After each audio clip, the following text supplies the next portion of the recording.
Naam, uhali gani mpenzi mfuatiliaji wa Msami TV, ni siku nyingine tena, kumekucha salama.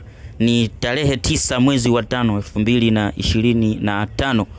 Ni siku 6 zimebaki kuelekea tarehe iliyopangwa na bodi ya ligi kuelekea mchezo wa dabi ya Kariakoo, Yanga akikaribisha Simba, dabi ambayo bado ina kipengele kikubwa. Mpaka sasa hatujui ni nini hatima yake.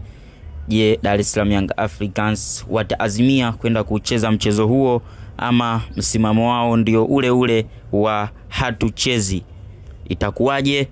Leo bwana, tarehe 9 mwezi wa 5, bodi ya ligi Tanzania imeitisha kikao chake ikiwaalika Dar es Salaam Young Africans katika kikao hiko, kikao ambacho hatujui ni nini kitaenda kuzungumzwa na ni yapi yataenda kuafikiwa katika kikao hicho.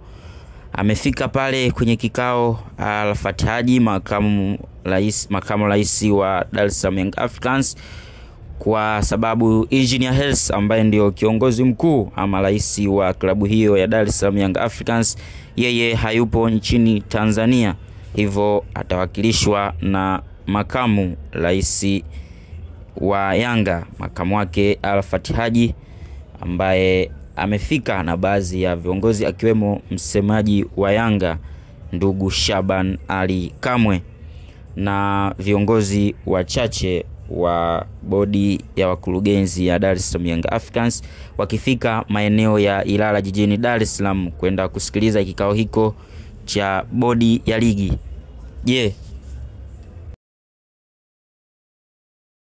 Nini kitaenda kuzungumzwa hapo? Yanga watacheza mchezo huo ambao bado siku 6 tu? Simba watapeleka timu Yanga ikitokea imesema inacheza huo mchezo? Mimi na wewe bado hatujajua. Tusubiri kitakachoamuliwa. Baki hapa. Jina langu ni Msami na hii ni Msami TV. Bye bye.